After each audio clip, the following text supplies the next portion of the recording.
वो औरतें हैं जो आज भी 5 जेवर सब औरतों के यहाँ अक्सर पाए जाते हैं ना, देखे होंगे आप, गले में नेकलेस, दोनों हाथों में चूड़ियां, दोनों पैरों में पायल, तकरीबन सब औरतें पहनती हैं।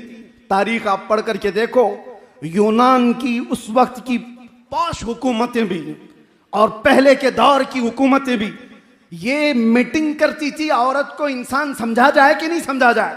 और एक नहीं, आपको ये भी मैं बताऊं, रसूल करीम सल्लल्लाहु तआला अलैहि वसल्लम के लिए एक बड़े दानिश्वर ने क्या खूब कहा, हुजूर बेटों के भी बाप हैं, हुजूर बेटों के भी बाप हैं, लेकिन बेटियों के बाप रहना सुन्नत, बेटों का बाप होना सुन्नत। होना और रहने में फर्क है। हुजूर बेटों के बाप तो हुए, लेकिन सारे 3 बेटे मेरे आका के पैदा हुए और बचपन में इंतकाल कर गए, लेकिन बेटियां 4 हुई और चारों जवान हुई और चारों जवान शादियां भी हुई। तो हुजूर की सुन्नत ये बताई गई, बेटियों का बाप रहना सुन्नत। मेरे आका सल्लल्लाहु तआला अलैहि वसल्लम ने दुनिया को यह मिजाज दिया, जिसको तुम गला घोंट करके दफन कर दिया करते थे, ये हकीकत में बेटियां तुम्हारे लिए अजाब नहीं है। एक बार मेरे आका किसी जगह से गुजर रहे थे, एक सहाबी कहते हैं रात का वक्त था, एक घर पर बहुत तेज रोशनी आसमान से उतरती दिख रही थी।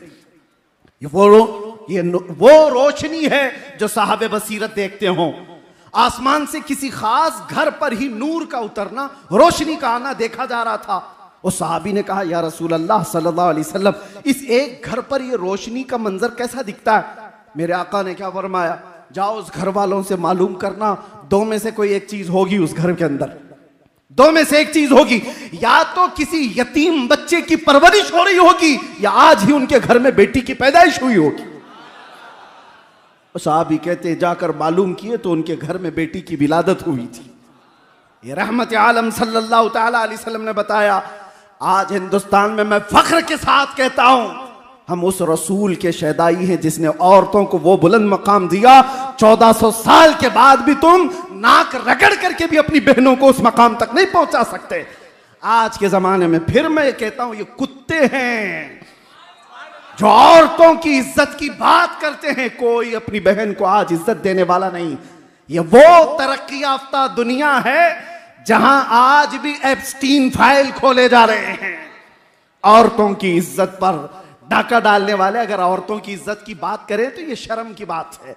ये ऐसी शैतान है जो फजर की नमाज की बात कर रहे हैं। इनके मुंह से औरतों की इज्जत अच्छी नहीं लगती है ही नहीं। रियल में जो इज्जतें दी हैं मेरे आका ने दी हैं, और शादी भी मेरे आका ने फरमाई तो सबसे पहले 25 साल की उम्र में 40 साला बेवा खदीजतुल कुबरा से निकाह फरमाया, जब औरतों को बेवा होना भी एक अपशगुन कहलाया जाता। आज भी है, आज भी। हम तो बहुत बदल चुके, लेकिन यहां तो सती की रस्म भी थी। हिंदुस्तान में सती की रस्म भी हुआ करती थी। शोहर अगर मर जाए तो औरत को साथ में जला दिया जाता था, उसको जीने का हक नहीं था। थोड़ा अपग्रेड हुआ जमाना तो फिर यह कहा गया कि चलो उसको जलाया नहीं जाएगा, जंगलों में छोड़ दिया जाएगा। अब और अपग्रेड हुआ तो इतना कह दिया गया कि ठीक है, बनाओ संगार, सब निकाल दिया जाए, किसी एक खास जगह में उसको रख दिया जाए, विधवा को कहीं अच्छी महफिलों में आने ना दिया जाए। कोई भी महफिल में आएगी तो अपशगुन है, काम बुरे हो जाएंगे। ये दुनिया का तस्वुर था। औरत का बेवा होना क्या उसके हाथ में है? क्या वो अपने इख्तियार से बेवा बनी है? किसी का शौहर कभी भी मर सकता है, उसका उसमें क्या कसूर है? लेकिन जिंदगी भर वो ये ऐब सहती रहती थी। आज भी बहुत सारी जगहों पर उनको मुआशरे से अलग किया जाता है, मगर मेरे मुस्तफा सल्लल्लाहु अलैहि वसल्लम ने एक नहीं 9 बीवियां ऐसी निकाह फरमाई जो बेवा थी या मुतल्लका थी। मेरे आका सल्लल्लाहु तआला अलैहि वसल्लम ने ये जो इज्जत अता फरमाई, औरतों की बात मैं कर रहा हूं, ये तो एक हिस्सा है। आज के दिन किस किस मैदान पर हम गुफ्तगू करें, कहां कहां इज्जतें दी गई। औरतों की इज्जत पर बात इसलिए कर रहा हूं कि आज जरूरत है। हमारा वो दीन नहीं जहां पर 12 साल की बच्ची को बलात्कार करने वाला भी हुकूमत के तख्त पर बैठ करके मजे ले रहा हो। वो दीन नहीं है। ये दीन तो ये मेरे आका सल्लल्लाहु तआला अलैहि वसल्लम ने फरमाया, नजरों को भी उठाओगे तो नजर का जिना है। और यह भी नहीं है कि मुसलमान औरतों की इज्जत है। इस्लाम हर एक बेटी की इज्जत को वैसे ही समझता है जैसे मुसलमान बेटी की इज्जत है। ऐसा नहीं है कि जिना का अजाब, जिना की जो सजा है सिर्फ मुसलमान लड़की से करने पर जिना की सजा है। किसी भी घर की बेटी के साथ अगर किसी ने ज्यादती की तो सजा वही है। वो चाहे हिंदू की बेटी हो, चाहे वो यहूदी की हो, चाहे ईसाई की बेटी हो। ये इस्लाम ही है जो सारी बेटियों को एक सम्मान देता।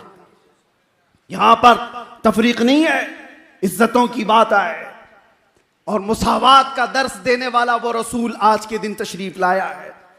औरतों को तो चाहिए था कि आज के दिन मेरे आका सल्लल्लाहु ताला अलैहि वसल्लम की अजमत के नारे लगाती ये। और उस दौर में बाज लोगों ने कहा कि ठीक है ये इंसान है, लेकिन इसको साथ में अगर कहीं ले जाना है बाजार में तो 5 जंजीरें पहनाकर, एक गले में, 2 हाथों में और 2 पैरों में 5 जंजीरें डाल करके औरत को बाजार ले जाया जाता था।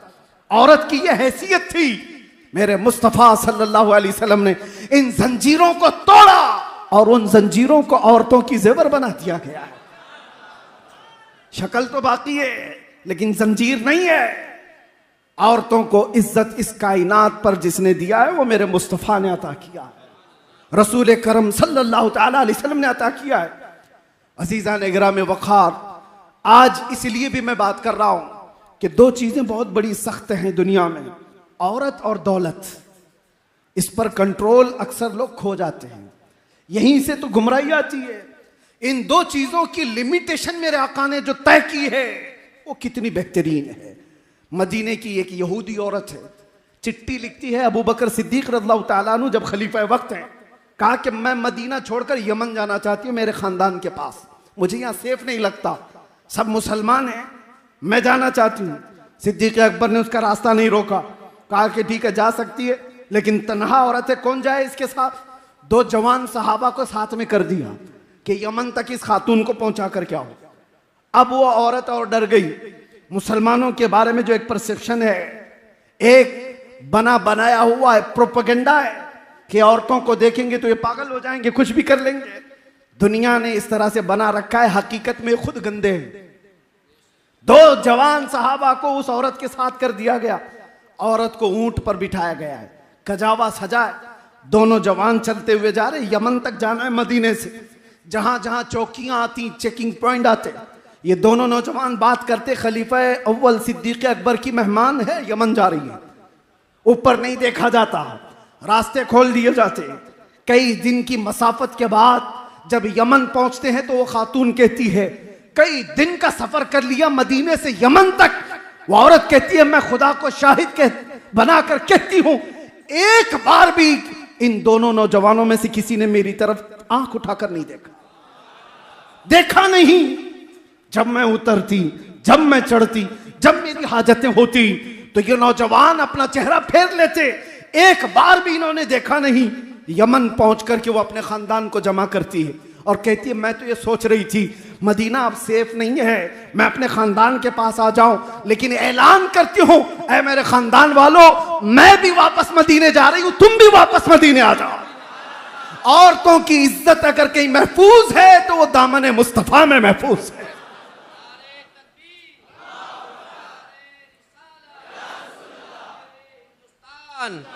मेरे अजीजों, ये सिर्फ और सिर्फ बेटियों की बात जहां तक है, ये इनकी इज्जतों की बात